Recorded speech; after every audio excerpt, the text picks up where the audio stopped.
नमस्कार साथियों, हिंदी नेटशाला चैनल में आप सभी का पुनः हार्दिक अभिनंदन है। जैसा कि आप सभी जानते हैं, अपने इस चैनल पर हम हिंदी की उच्च स्तरीय प्रतियोगी परीक्षाओं की तैयारी प्रमाणित पुस्तकों के माध्यम से करते हैं और इसी क्रम में हम प्रारंभ करने जा रहे हैं हमारे द्वितीय राष्ट्र कवि रामधारी सिंह दिनकर की प्रसिद्ध पुस्तक रश्मि रथी, जो कि खंड काव्य शैली में लिखी हुई है। रश्मि रथी यह पुस्तक पूर्णतः कर्ण के जीवन पर आधारित है। न केवल कर्ण के जीवन पर, बल्कि कर्ण के जीवन को आधार बनाकर दिनकर ने हमें और हमारे जो युवा वर्ग है उसको प्रेरित करने का कार्य इस पुस्तक के माध्यम से किया है। विशेषतः इसका तृतीय सर्ग आपने विभिन्न मंचों से काव्य पाठ के रूप में सुना होगा, लेकिन अपने इस चैनल पर हम इस पूरी पुस्तक को पढ़ेंगे। कर्ण के जीवन पर यह पुस्तक आधारित है। मुख्य पात्र के रूप में कर्ण इसमें चित्रित किए गए हैं, लेकिन इसको प्रारंभ करने से पहले मैं यह बता देना चाहती हूँ कि यह पूर्णतः दिनकर की मौलिक एवं काल्पनिक कृति है। ये मैं इसलिए कहना चाहती हूँ क्योंकि वर्तमान में कर्ण को लेकर बहुत ही से विवाद उत्पन्न हो गए हैं। होता क्या है कि एक होता है हमारी प्रमाणिक ग्रंथ। अगर बात करें हमारे साहित्य की, तो भारतीय इतिहास में जब से हम अपने ग्रंथों को, अपनी संस्कृति को जानने समझने लगे हैं, तो लेखन की दृष्टि से वाल्मीकि का रामायण और वेदव्यास कृष्णद्वैपायन ने लिखा है, वेदव्यास कृष्णद्वैपायन द्वारा लिखित ये जो महाभारत ग्रंथ है, ये प्रमाणिक और सबसे प्राचीन उपलब्ध साहित्य की श्रेणी में आते हैं।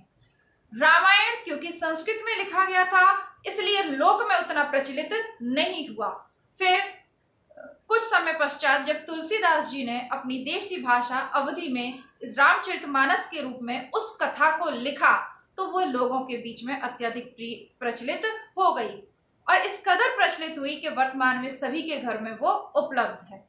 लेकिन जब भी रामचरितमानस के किसी प्रसंग को लेकर या राम जी से संबंधित किसी प्रसंग को लेकर विवाद उत्पन्न होता है, तो जब हम उसके प्रमाण स्वरूप जो कृति प्रस्तुत करते हैं, वो आदि कवि वाल्मीकि की ही कृति को प्रस्तुत करते हैं और उसमें जो लिखा है उसे ही प्रमाणिक माना जाता है। इसी तरह अब जब हम कर्ण का जीवन चरित्र पढ़ने जा रहे हैं, अब कोई कवि जब अपनी पूरे ग्रंथ का आधार एक व्यक्ति को बना रहा है, यानी पूरे ग्रंथ में जो मुख्यतः नायक है वह कर्ण है, तो वो अपने नायक को किसी भी तरीके से कमजोर तो नहीं दिखाएगा। लेकिन हिंदी साहित्य के विद्यार्थी होने के नाते हमारा ये कर्तव्य बनता है कि जब भी हम ऐसी किसी कृति को उठाएं जो हमारी सांस्कृतिक विरासत है, उन पौराणिक पात्रों को जब हम उठाएं, तो हम उसके साथ साथ सच को भी जानें। मूलतः कर्ण मेरा या आपका पड़ोसी या रिश्तेदार तो नहीं है। जब भी सच बोलने की कोशिश की जाती है, तो जो लोक में प्रचलित मान्यता हैं उनके आधार पर विरोध किया जाता है। मैं कहना चाहूंगी कि जो पुराना महाभारत वाला सीरियल आया था उसमें बहुत कुछ सही था, लेकिन उसके बाद जो सीरियल आए वो धीरे धीरे बहुत ज़्यादा काल्पनिकता का सहारा उनमें लिया जाने लगा। और स्टार प्लस पर, या पता नहीं चैनल का नाम मैं नहीं लूंगी क्योंकि मुझे याद भी नहीं है, एक सूर्यपुत्र कर्ण करके सीरियल आया। उस सीरियल को जिन विद्यार्थियों ने देखा है, जिन लोगों ने देखा है, वो कर्ण को एक अलग ही रूप में मानते हैं। उन्होंने कर्ण को एक अलग ही रूप में देखा है। उस सीरियल का नायक नाम ही है क्या? सूर्यपुत्र कर्ण। तो उसमें जितने भी कर्ण के अवगुण थे उनको हटाकर केवल और केवल कर्ण के गुणों को ही दिखाया गया। लेकिन आप सभी जानते हैं कि मनुष्य में गुण और अवगुण दोनों होते हैं। कर्ण में बहुत सारे गुण हैं, जैसे कि कर्ण बहुत ही दानवीर हैं, कर्ण युद्धवीर हैं, कर्ण साहस और शौर्य के प्रतीक है। कर्ण जैसा दानी न तो इस धरती पर पहले कभी हुआ है और न आगे कुछ कोई भी होगा।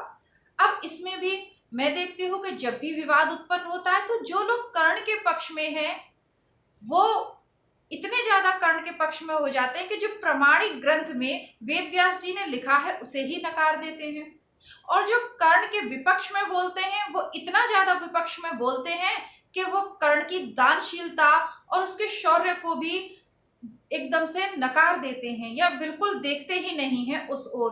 केवल कर्ण को अवगुणों की खान बनाकर हमारे समक्ष प्रस्तुत करते हैं। लेकिन हम ऐसा नहीं करेंगे क्योंकि हम जानते कि एक व्यक्ति में गुण और अवगुण दोनों होते हैं। पुनः एक समीक्षक की दृष्टि से हमें हर पात्र को या हर व्यक्ति को देखना चाहिए। समीक्षा में दोनों आते हैं, समीक्षा में दोनों आते हैं, गुण और अवगुण। गुण मैंने बता दिए कर्ण के, अब अवगुण सुन लीजिए उसके। देखिए, विवाद क्योंकि काफी गहरा है, यूट्यूब पर खूब इसके संबंध में वीडियोस प्रचलित हैं, तो मूल पुस्तक की ओर चलें। तो सबसे पहले जो विवाद उत्पन्न होता है, जो आप लोगों के सामने यह आता है कि कर्ण सूत पुत्र होने के कारण कर्ण को अच्छी शिक्षा नहीं मिली। तो सबसे पहले अपने इस भ्रम को दूर कर लीजिए। कर्ण द्रोणाचार्य के शिष्य रहे हैं। स्वयं महाभारत का आदि पर्व आप उठा के देखें, मेरी बात का विश्वास ना करें, ना किसी अन्य की बात का विश्वास करें।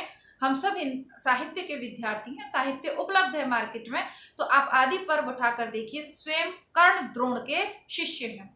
आगे जाकर अन्य जो पर्व है उसमें स्वयं कर्ण ने अपनी बात से ये वाणी में यह स्वीकार किया है कि मैं द्रोण और परशुराम दोनों का शिष्य हूं। तो आप ये तो बात बिल्कुल खारिज हो जाती है सिरे से कि कर्ण को पढ़ने का अधिकार नहीं मिला। कर्ण योग्य व्यक्ति था। उसके जो पिता थे अधिरथ, वह रथ चालक थे। सूत पुत्र यानी रथ चालक। सूत के और भी अर्थ हैं, जैसे कि ब्राह्मण स्त्री या क्षत्रिय पुरुष के मिलन से जो संतान उत्पन्न होती है, अलग अलग अर्थ आपको मिल जाएंगे। लेकिन कर्ण के संदर्भ में बात करें तो उसके पिता एक नौकरी करते थे। उस समय रथ संचालन में के लिए भी कुशल जो चालक रखे जाते थे, जो युद्ध में रथ चला सके, लंबी दूरी की यात्राएं तय कर सके, घोड़ों का रख रखाव से लेकर सारी चीजें उनको प्रशिक्षित होते थे। स्वयं कर्ण भी अच्छे प्रशिक्षित थे।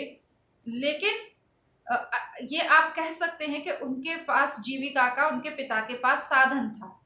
ठीक, तो और द्रोणाचार्य के शिष्य रहे। हाँ, गुरु द्रोण ने जब देखा कि कर्ण के जीवन का एकमात्र लक्ष्य क्या है, अर्जुन को हराना, या ये कह लें कि विश्व में सर्वश्रेष्ठ धनुर्धर के रूप में ख्याति प्राप्त करना।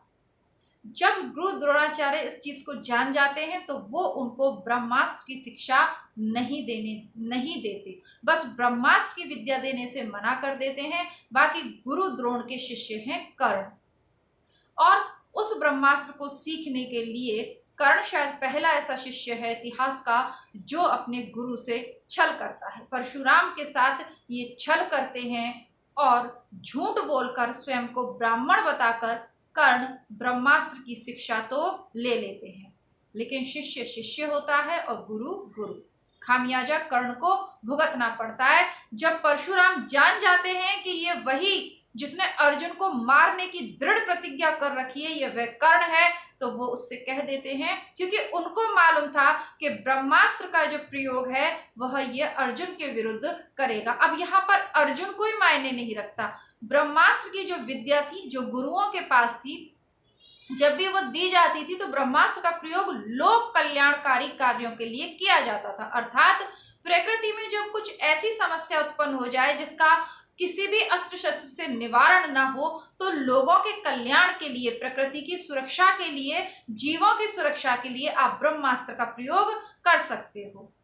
लेकिन कर्ण को ब्रह्मास्त्र केवल अपनी सर्वश्रेष्ठता सिद्ध करने के लिए और अर्जुन को परास्त करने के लिए चाहिए था, इसीलिए द्रोणाचार्य भी नहीं देते। और जब परशुराम को ये ज्ञात हो जाता है कि ये वही कर्ण है जिसने अर्जुन को मारने की प्रतिज्ञा कर रखी है, तब वह भी उनको कह देते हैं कि जब तुम्हें सर्वाधिक जरूरत होगी, सर्वाधिक जरूरत सबको मालूम है कि अर्जुन और कर्ण ने घोषणा कर रखी है अर्जुन को मारने की कि ये आमने सामने होंगे तब इस विद्या का प्रयोग करेगा, इसीलिए परशुराम भी उस समय वो विद्या काम नहीं आएगी, ऐसा उनको कह देते हैं या श्राप दे देते हैं, आप मान लीजिए। लेकिन कोई भी गुरु अपने शिष्य का बुरा नहीं चाहता। जो उनके लिए व्यवस्था की गई वो कर्ण के भले के लिए, कर्ण के हित के लिए करी गई।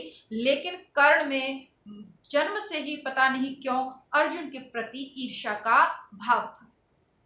अर्जुन श्रेष्ठ धनुर्धर हैं या कर्ण श्रेष्ठ धनुर्धर, तो वो आप प्रमाण कैसे मिलेगा? जितने युद्ध कर्ण ने जीते हैं और कितने युद्ध अर्जुन ने जीते हैं। अगर प्रामाणिकता के आधार पे आप बात करें तो फिर अर्जुन ही श्रेष्ठ धनुर्धर साबित होते हैं। यहाँ जो युद्ध हुआ है कुरुक्षेत्र का, उसकी बात मैं नहीं कर रही, उससे पहले गंधर्वों ने भी वन में कर्ण और दुर्योधन को परास्त कर बंधक बना लिया था। विराटनगर या मत्स्य वाला भी आपको ध्यान होगा प्रसंग, वहां भी अकेले अर्जुन ने पूरी जो हस्तिनापुर की सेना को रोक दिया था। ऐसे बहुत सारे प्रसंग आपको प्रमाणिक ग्रंथ में महाभारत में मिलेंगे, वेद व्यास की जो कृति है उसमें मिलेंगे। ठीक है, यूं किसी सीरियल को देखकर आप समझिए कि सीरियल सारा खेल टीआरपी का होता है। जैसे ही प्रसंग उठा कर्ण को लेकर फटाफट से सीरियल बन जाते हैं, प्रतिदिन उनके एपिसोड शूट होते हैं और जो जनता चाहती है वो सीरियल में दिखाया जाता है। जो जनता की भावनाओं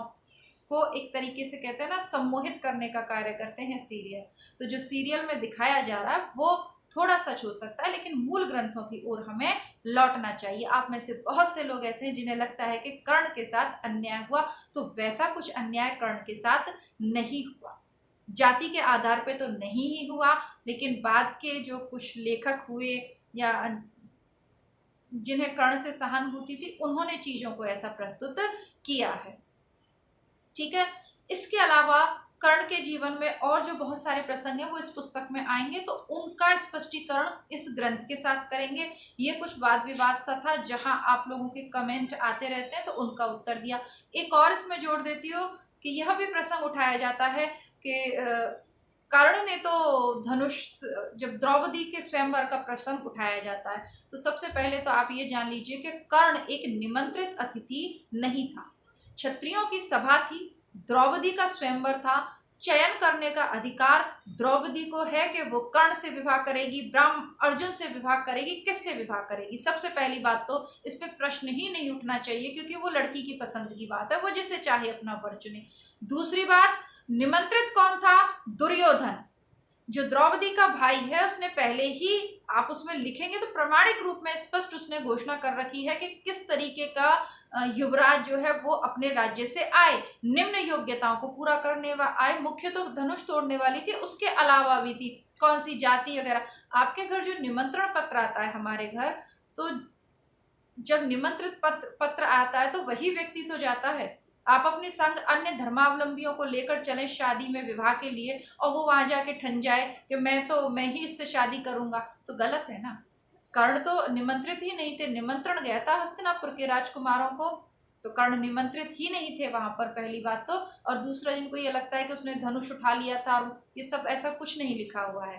वेद व्यास जी की रचना का पात्र है कर्ण। मैं फिर कहूंगी, हम और आप कर्ण को उतना जानते हैं जितना हमने टीवी पर देखा है, जो कि सच नहीं है। उस कर्ण उस धनुष को हिला तक नहीं पाए थे। स्वयं दुर्योधन की वहां पर पंक्ति है, आप जाकर मूल ग्रंथ देखिएगा कि जिसे, क्योंकि वनवास में रह रहे थे अर्जुन वगैरह, तो वहाँ बहुत दुर्बल के, जिसको ये दुर्बल से ब्राह्मण ने उठा लिया, मित्र तुम उस धनुष को हिला भी नहीं पाए, है ना। तो जो हमें तर्क देना है, साहित्य के विद्यार्थी हैं, इस तरीके की कृतियां हम पढ़ रहे हैं, तो पढ़ने से पहले हम ध्यान दें कि ये कवि की मौलिक और काल्पनिक रचना है। ठीक है, कवि को जो लगा कवि ने प्रस्तुत किया, लेकिन इसका ये अर्थ कदापि नहीं है कि हम वेद व्यास का जो आदि ग्रंथ है महाभारत, जो हमारे प्रमाणिक सांस्कृतिक धरोहर है, हम उनको नजरअंदाज कर दें और पात्रों को मनमाने तरीके से सोचें। इसमें हालांकि ऐसी कोई विवादित बात नहीं लिखी गई है, लेकिन इसका सहारा ले लेते हैं लोग और जबरदस्ती। अब हम इस पुस्तक को पूरा चैनल पर पढ़ेंगे, तब आप समझ जाएंगे कि इस पुस्तक में ऐसा कुछ नहीं है, लेकिन जबरदस्ती रश्मि रथी और इन सब को लेकर विवाद होता है। तो जितनी जानकारी मुझे थी, या जो मूल था, आपके जो कमेंट है या जो प्रश्न है, उनका उत्तर मैंने इस वीडियो में दिया। आगे अन्य जानकारी के साथ फिर प्रस्तुत होती हूँ। आपके जो भी विचार हो कमेंट बॉक्स में लिखिएगा। तो अब हम, क्योंकि ये कृति पढ़ने जा रहे हैं, तो कुछ विवाद आपको बताने ज़रूरी थे। आशा करती हूँ कि आपके जो सवाल हैं उनके उत्तर आपको मिले होंगे, नहीं तो कमेंट बॉक्स में लिख दीजिएगा। हाँ, कमेंट बॉक्स में कुछ भी लिखने से पहले थोड़ा सा आप प्रमाणिक पुस्तकों को पढ़कर उसके बाद लिखें। धन्यवाद।